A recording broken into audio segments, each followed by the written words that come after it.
first next-gen card of the year. I think we're fair to say we might see a few more of these next-gen cards, especially going by the last 2 fights. That was very, very exciting, wasn't it? Barry Jones, Mike Costello.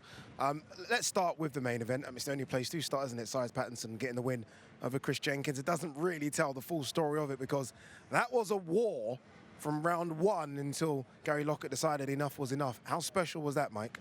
You know, as Eddie Hearn was saying on the show tonight as we closed, there were only 2,000 or 3,000 in here tonight. It's not Las Vegas, it's not Madison Square Garden, but what I saw in there tonight, I won't ever forget. It was a privilege. It was that special, wasn't it? Well, we were sat right behind you, Mike. Yeah. And after every round, we're jumping up, clapping. I can't remember the last time I did that. Joe Cordina was the last time I did that, but I have a bias towards him because he's Welsh. I'm jumping up and I just couldn't believe it. You get immersed in the action when you know it's a good fight, when you're totally in it. Yeah, someone came and asked us ringside, what you scoring it? And I was like, I'm not scoring it. Because I actually weren't. I was just watching it. I was engrossed. And what surprised me, Mike, was after every round, I was like, okay, they're not doing it the next round.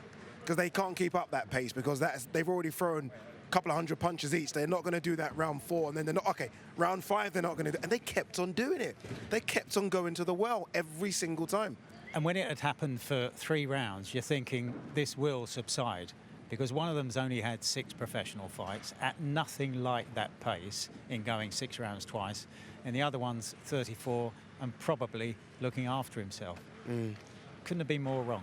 Could not have been more wrong. I mean, if you'd said to me, Barry or Addy, after 3 rounds that you're going to get another 3 rounds of this and maybe another 3 on top of that, then, you know, I would have turned away and said, what do you know about this game? But it's just, I'm still shaking my head. Astonishing stuff. And I'm not overplaying this. That was really, really special in there tonight. Here we are, we're in March.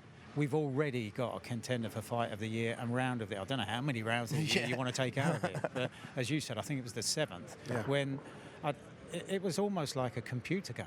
Just zap, zap, zap. They just honestly, it was. It was. Look, this is no hyperbole. It was a bit Gatty Ward in there. You're seeing 2 guys who are in a phone booth at no one's taking a backward step. And every time you thought, okay, Pattinson's on top here, Chris Jenkins would throw a combination. And you're thinking, okay, he's still got something left. Honestly, incredible. What do you do next with Pattinson? Let's start with the winner first. I mean, again, you don't want to take that many wars that early, do you? I mean, it's a good fight, and we were entertained, but it was only his 6th professional fight. What do they do next with him after his long break, which I think he needs? Well, he won't have a war the next fight. No, I think the good thing about that is tick so many boxes for him because, again, I was talking about the mental toughness, where he got the round 7, and Jenkins was supposed to be tired, and he wasn't tired, and he had to go through it again. He had to persevere. Now, that can mess with you psychologically. You feel sorry for yourself, even in a fight you're winning. Because like, I put my foot on the pedal here, and why isn't this older man starting to fall apart? And he wasn't. Every time, and you already just said, every time Chris looked a little bit wobbly, he'd come back with a 4-punch combination. And that can mess with you, even if you're winning the fight. So we've ticked the box there, but mental toughness, and he can dig in. And that's more mental than physical. But he doesn't need another fight like that right now. But also, as Eddie was saying earlier on, it's very important to keep that momentum of selling yourself. Yeah. Being excited now is more important than ever before in the sport. Selling yourself, being marketable is more important than ever before. And he's started on the right road with this fight, so he's getting him the right fights. He's lucky. His division is just littered with loads of quality fights. With loads of quality matches, just domestically alone. So he's still at domestic level. Of course, So there's not get carried away with that. So I think it was a great benchmark for him, a 10-rounder, and he would have gone a distance. He would have won the fight if it was close. And he moves on. He could win a British title tomorrow.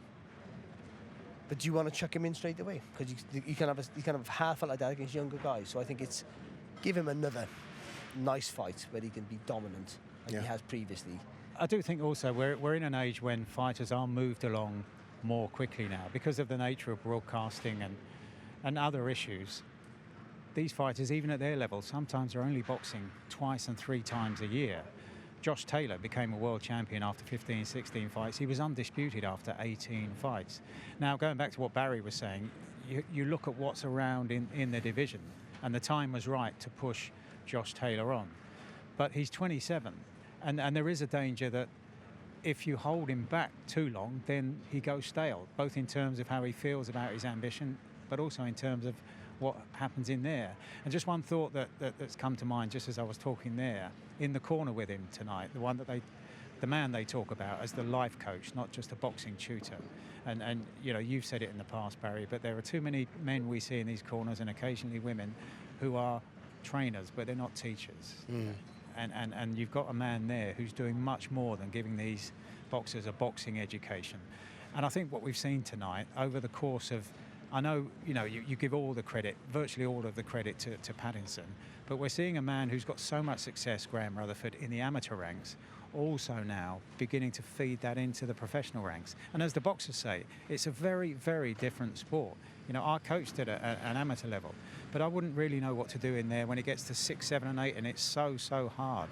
And that's where Rutherford is really, as well as the boxers, is making a really impressive transition. And having that bond with your fighter, because a trainer will have to tell a fighter something to do something that the fighter's whole body saying, I'm not doing that. But they know they can get there. He knows if you do this, it's going to be how you push through the wall, you'll get to the other side. But you only have that if you have the real trust and bond, and he has that with his fighters. Yeah. And Darren said in commentary about this is where the hill sprints come in, this is where the extra session comes in. Now he doesn't need Graham Rutherford to shout at him and to phone him and say, get over to the gym. He knows what it takes. He knows the benefits of those extra sessions. He's got it there tonight now. So that question will never need answering. You mentioned Graham Rutherford, a quick word as well. Greg mentioned on Gary Lockett in Chris Jenkins' corner. Again, another guy that knows the game, right? And I think he done exactly the right decision in throwing the towel in that 8th round. A quick word on Pat McCormack. I say quick word just because we're running out of time. We could go on for hours. I know you could anyway about Pat McCormack. I mean, you were going crazy. I have a crush on Pat McCormack. I think you do. Honestly, look, has every punch in the book. Looked fantastic tonight. Dario Socci obviously was upset the fight was stopped, but it was rightly stopped. Pat McCormack's one of those guys, and I think Eddie said it when I spoke to him. If he doesn't go all the way, then we probably need to find out and ask the questions why, because he does look a special talent at 147, or because he's going to fill out, maybe even at 154. If he doesn't go all the way, it's either because the champions around are just special or he lacks dedication. That'll be the only reasons. He has already... When top amateurs turn professional, sometimes you've got to make them forget some of the stuff they've learned to transition to the program. He's a natural already. His balance is superb. I fell in love with the balance and the footwork more than the punches itself. But everything he does has a thought process before he does it, but it's instantly thought out. And then he executes it, punches through the target all the time. His feet are in out of distance. He's never in a bad position to not throw a punch. He can throw a punch wherever he's moving forward, back, sideways. Like he's the most complete. How many fights he had? That was his 4th tonight. He's the most complete all-round fighter for 4 fights I've ever seen in my life. And you know, he had half a dozen There's a guy fights. called Lomachenko at home watching that, shaking his head right now. Oh yeah, that was different. He's something special. I mean, for a prospect like that, he's a special fighter. He is. Who can do it all, like he can, with so much ease. It was just mind-blowing to watch. And he won 6 out of 6 in the World Series of Boxing, the 5-round event that is often described as the hybrid between the amateurs and the pros. So in a sense, we got an indication back then of what he might do when he steps into a pro ring. And it's, you know, Eddie Hearn was saying at the end of the broadcast tonight, it's either Eddie or Darren was saying about conditioning. There's your example to young boys in gyms and girls now in gyms all over the country about what conditioning can do for you. Well, with Pat McCormack, take a look at that in terms of how to make an opponent miss, how to make him pay, how to marshal an opponent around the ring, how to dominate your space in the ring. So many lessons to be learned for amateurs, even by watching a pro. But never complicating his work. It's all relatively basic. It's difficult to what he does. It's relatively basic what he does. Never overcomplicate stuff. But he has that third eye. He has that anticipation that great athletes have, and you can't teach that, unfortunately.